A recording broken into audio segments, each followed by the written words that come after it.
మనిషికి శత్రువు ఎక్కడో లేడు, తన ఆలోచనల్లోనే ఉన్నాడు. ఆ నెగటివ్ ఆలోచనల ఫలితమే కోపం. తన కోపమే తన శత్రువు అని ఊరికే చెప్పలేదు పెద్దలు. కోపాన్ని ఆశ్రయించిన వ్యక్తికి విజయం దూరం అయిపోతుంది. బంధువులు దూరమైపోతారు. ఆనందం దూరమైపోతుంది. చివరికి ఒంటరితనమే మిగులుతుంది.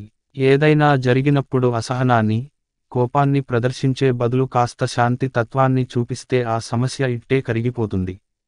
కోపం వల్ల క్షణికావేశంలో చేసే పనులు జీవితాంతం వెంటాడుతాయి. అందుకే కోపాన్ని నియంత్రించుకోవాలి. ఇంకా చెప్పాలంటే కోపాన్ని జయించాలి.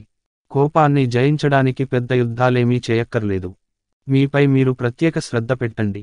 మానసిక ఆందోళనను తగ్గించుకోండి. మానసిక ఆరోగ్యాన్ని కాపాడుకోండి. ఇందుకోసం ప్రాణాయామాన్ని సాధన చేయండి.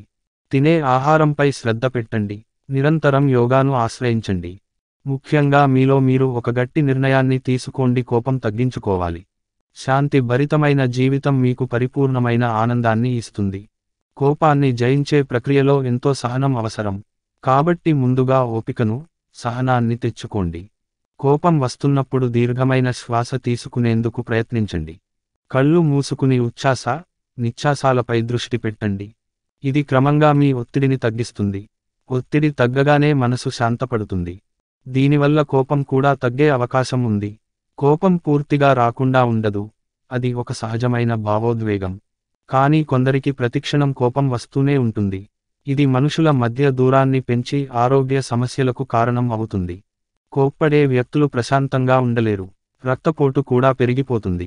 శ్వాస ఆడడం కష్టమవుతుంది. తలనొప్పి తరచూ వస్తూ ఉంటుంది. ముఖ్యంగా వీరితో స్నేహం చేసేందుకు, కలిసి జీవించేందుకు ఎక్కువ మంది ఇష్టపడరు. కోపాన్ని తగ్గించుకోవాలంటే ముందుగా మీకు కోపం ఎందుకు వస్తుందో తెలుసుకోవాలి. ఏ విషయాల్లో మీకు కోపం వస్తుందో తెలుసుకోవాలి. ఆ విషయాన్ని అర్థం చేసుకొని మీకు తగ్గట్టు పరిస్థితులను మార్చుకోవాలి.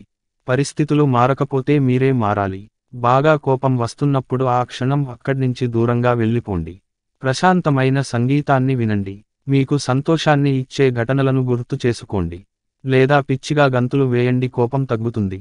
ముఖ్యంగా ఆల్కహాల్, సిగరెట్లు తాగడం వంటి చెడు అలవాట్లను వదిలేయండి. వీటి వల్ల కూడా కోపం విపరీతంగా పెరుగుతుంది. ఒక్క రాత్రి నిద్రపోకుండా ఉండి చూడండి. మరుసటి ఉదయం చాలా చికాకుగా ఉంటుంది. కోపం కూడా వచ్చేస్తుంది. అంటే మన శరీరానికి కావాల్సిన విశ్రాంతిని ఇవ్వకపోయినా అది కోపం రూపంలోనే బయటపడుతుంది. కాబట్టి శరీరానికి తగిన విశ్రాంతినివ్వండి. రాత్రి 8 గంటలు ఖచ్చితంగా నిద్రపోండి.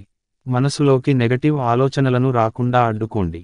ఈ నెగటివ్ ఆలోచనలే కోపానికి కారణం అవుతాయి. ఆహారపరంగా జాగ్రత్తలు తీసుకోండి. మాంసాహారం, మసాలా, నూనెలు అధికంగా ఉన్న పదార్థాలకు దూరంగా ఉండండి. కోపం నిండిన వ్యక్తులు ప్రతికూల ఆలోచనలు అధికంగా ఉంటాయి. ఇవి మిమ్మల్ని విజయానికి దూరం చేస్తాయి.